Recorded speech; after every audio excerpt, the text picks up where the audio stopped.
سلامونه او نیکی هیلې نن د سګزي صاحب محمود خان سګزي په خبرو باندې لنډه تبصره کوم چې د بنو د پیښې نه وروسته کړي دي د په خبرو کې څلور اساسي ټکي ما پیدا کړل. یو دا ویلي دی چې موږ نه غواړو چې زموږ ولسونه د خپل پوځ سره په جګړه کې ښکېل شي، خپل پوځ سره، او د خپل دلته ځکه ټینګار کوم چې په دې باندې لنډه کې بحث شته دی. دویمه خبره دا ده چې د بنو پیښې باندې د پاکستان ټول ولسونه خفه دي. درېمه خبره دا ده چې موږ له چتراله تر بولانه ټول باید راووځو او نړۍ ته دا پیغام ورکړو چې موږ په خپله خاوره باندې هېڅ ډول جګړه نه غواړو. او څلورمه خبره دا ده چې موږ فیصلې نه کوو بلکې خبره کوو. شروع به د خپل پوځ نه وکړم. ریکټ ډي میریبیو د انقلاب فرانس د لومړیو سیاسي مشرانو څخه دی. هغه د پروشیا په اړه باندې دغه وخت پروشیا په اړه باندې خبره کړې وه چې هغه ما په وار وار د پاکستاني لیکوالو او د ولس غمخوارو او پوهانو نه اورېدلې ده. اسګزي صاحب هم اورېدلې ده. زه باوري یم، مطمئن یم، دومره مطالعه خدای لري چې هغه وایي چې هیوادونه پوځ لري، د پاکستان پوځ هیواد لري. دا خبره ډیره تکرار شوې ده او هغه دومره ډیره تکرار شوې ده چې اوس خلک د ریکټ ډي میریبیو پورې نه تړي بلکې د پاکستان دا خبره اوس داسې ښکاري چې حقیقت د پاکستان نه دا خبره راپورته شوې ده، په لومړي ځل دلته راپورته شوې ده. نو بناءً اسګزي صاحب خپل پوځ خبره چې کله کوي دغه تناظر حتما تا په نظر کې ساتلی دی. څو بیلګې به د خپل پوځ تاسو ته درکړم چې دی وایي چې خپل پوځ سره جنګ نه کوي. بالکل دا ولسونه خپل پوځ سره جنګ نه کوي، خو دغه پوځ چې ولس محکوم دی او د ځان دپاره ساتلی دی، د ملک ځان دپاره جوړ کړی، هغه چې دی هغه د دې ولسونو پروا نه لري. یا به د ده سره په لاره ځي او یا به لکه د خان اف قلات غوندې جبر سره مخامخ کیږي. ګورئ راځئ د پاکستان د پیل نه شروع کړو. په 1940 خیال کې د پاکستان د جوړېدو نه مخکې غالبا که حافظه مې مرسته کوي په کلکته کې د خان اف قلات سره کېناستل، یا قتلي و جناو سره فیصله وکړله چې تا ته به سیمي اټانومس حیثیت درکو، موږ سره راشه او سره تړون امضا کوئ. صحیح ده، لیکن چې کله وخت راغی پوځ لاړه په جبر او استبداد یې تېنه خاوره ونیوله. دغه خلک دي چې تړون یې وکړو بیا تړونو سره مات کړ. پرنس کریم د ده ورور هغې ونیو او مړ یې کړ. د هغه ورځې نه تر ننه پورې 8 لسیزه روانه ده. بلوچ مشران، کشران، قتل عام د دوی روان دي. اکبر بګتي غوندې سړي سره دغه پوځ په لاره لاړه نه. اکبر بګتي هغه څوک چې د سره په مین سټریم پالیټکس په سیاست کې غاړه وړله، په بلوچستان اسمبلی کې ورسره کېناسته، په مرکز کې ورسره مین سټریم هغه اساسي بهیر د سیاست کې ورسره ګډون درلود. مشرف ورته ویل چې د هغه ځای نه دې ولم چې پوم نشي د کوم ځای راباندې ډز وشو، هماغسې هم کړل. د هغه پوځ دی.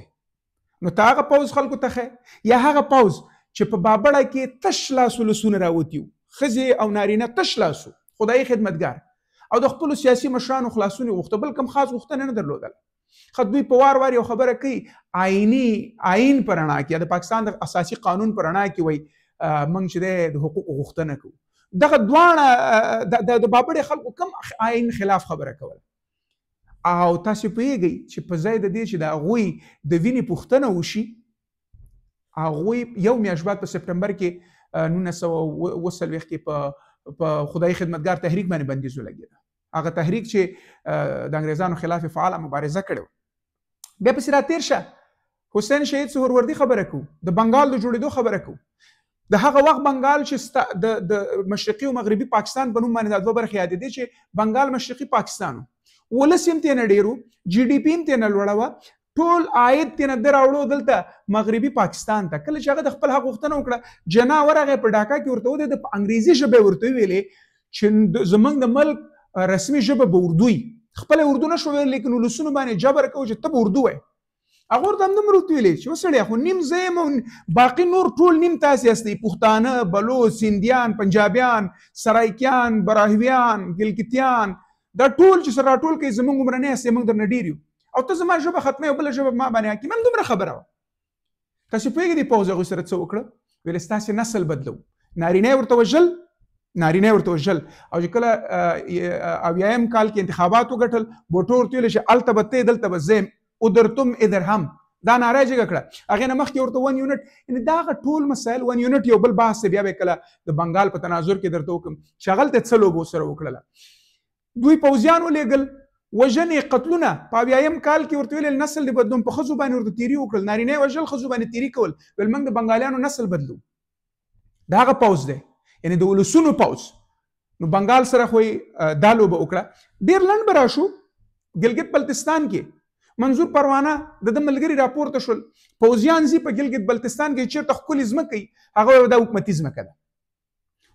ولې ګلګت بلتستان لکه زموږ او ستاسې د دې سیمو د هېوادونو د منطقو هلته دا جایدادونه چې دي نسلا نسل انتقالېږي، ډېر اسناد لینډ ریفارمز نه دي شوي، اسناد نشته دی. بس ورشه ځمکه دې خوښه شوه، دا دولتي ځمکه ده، دولتي بلډینګ پې جوړوم. سره د دې چې ګلګت بلتستان نه دوی د سیپاک دپاره هلته د چین سره لار لري، هغې دپاره ترې استفاده کوي. دغه خلکو حقوق نه ورکوي. کله چې حق ترې نه غواړي د قانون اساسي په رڼا کې، د دوی د آئین پاکستان په رڼا کې، د 73 کانسټیټیوشن چې دوی ورته وایي، د 93 کال په قانون اساسي په رڼا کې خپل حق ترې نه غواړي، هغه ورته نه ورکول کېږي. دا د بن ولس چې راوتی و، دوی جنګ کوي چا سره، خو همدغه پوځ، همدا د ولس پوځ لاړه ډزې ورباندې وکړي. نو خبره دا ده چې بالکل ولسونه به خپل پوځ سره جګړه نه غواړي، خو که پوځ سره دا ومني، که پوځ ولس خپل ومني، هغه خو وایي چې خبره دا ده چې دا ولس زما دپاره دی، یا به زما خبره مني او یا به وژل کېږي. چې په بنو کې دا کیسه وکړله، نو دا یوه خبره، دا به همدلته پرېږدم. بیرته تا د اساسي قانون خبره په وار وار تکراری. همدغه د 73 کانسټیټیوشن ته 73 کاین چې ورته وایي، د 93 کال اساسي قانون د پاکستان په دې کې په واضح الفاظو لیکلي دي چې د کوم ځای نه چې نیچرل ګیس، قدرتي ګیس راووځي، په هغې باندې به ټول نه ډېر حق د هغه منطقې د ولسونو وي. زه د ډان ورځپاڼې ریپورټ درته وایم، د پاکستان معتبر انګریزي ورځپاڼه ده. هغه وایي چې د بلوچستان د 34 ضلعو مرکزونو نه یا د ولسوالیو د مرکزونو څخه یوازې 14 ګاز لري. کلیوالي سیمې درته نه یادوم، مرکز د ولسوالۍ درته یادوم.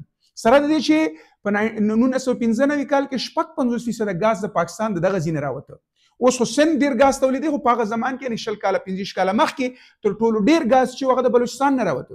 لیکن بلوچستان سره د دې چې د پاکستان تر ټولو غټ ایالت دی، تر ټولو وروسته پاتې ایالت دی، سره د دې چې د پرمختګ اساس انرژي تر ټولو ستره زیرمه د دوی په لاس کې وه.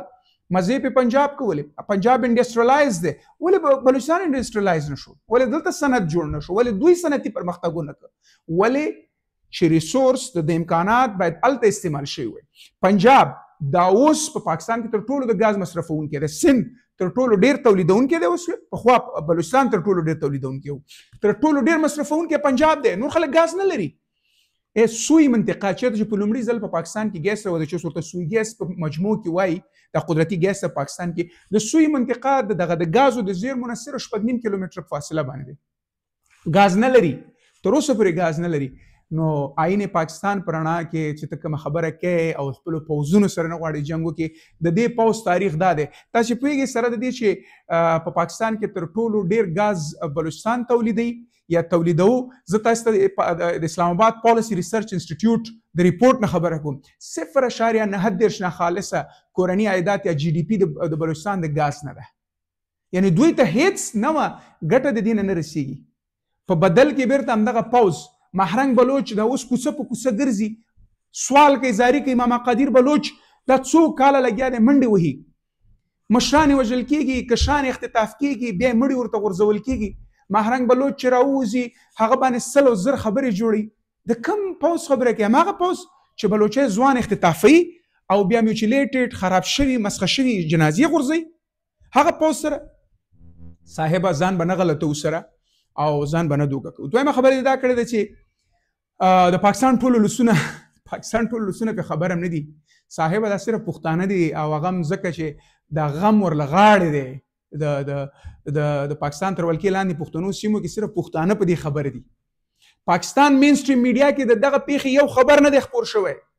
ګیلمن وزیر باندې لکونه انسانان راټول شول په جنازه باندې، یو خبر نه دی تیر شوی د دوی په میډیا باندې.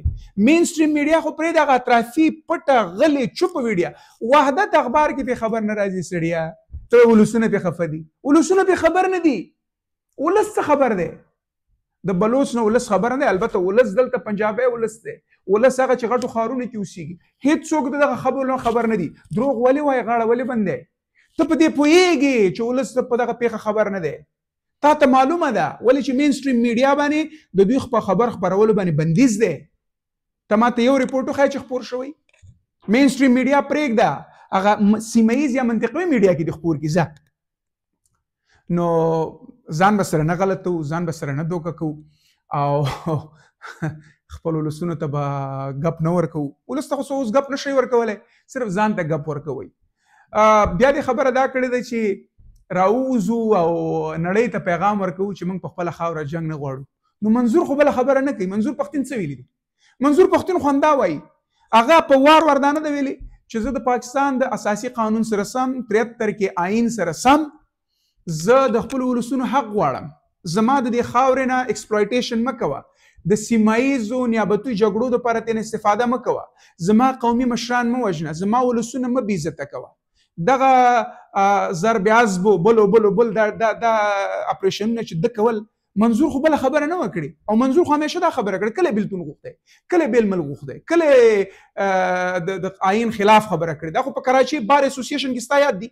هغه ویلې زما یو خبره ته ثابته کړه چې د آئین خلاف وي ما ځوړند کوي زه ځوړندېدو ته حاضر ما په دارو خېجوئ نو خبره دا ده چې ته به راوځې که نه به راوځې منظور راوتی دی یوازې منظور نه دی راوتی بلکې ټول پښتون ولس هلته په کوزه پښتونخوا کې راوتی دی او دا یوه خبره کوي چې موږ په خپله خاوره باندې د نیابتي جګړو مرکز نه غواړو د دې نه دغه استفاده نه غواړو او د دې تر څنګ خپل هغه قانوني آئیني حقوق غواړي تاسې زه یو بله بیلګه در کوم اسکزی صاحب د بلوچستان په اړه باندې د نړیوال بانک د 2008 کال ریپورټ چې جامع ارزونه یې کړې ده او په دغه ارزونه کې د بلوچستان د پرمختګ دپاره پوره یو لارې نقشه ورکړې ده لیکلي دي چې دلته سرچینې شته زیرمې شته امکانات شته د دغه امکاناتو په مټ باندې بلوچستان دغسې پرمختګ کولی شي پوره د لارې نقشه یې اچولې ده راځه دغه ریپورټ مو ته راواخلو او خپل مخې ته یې کېږدو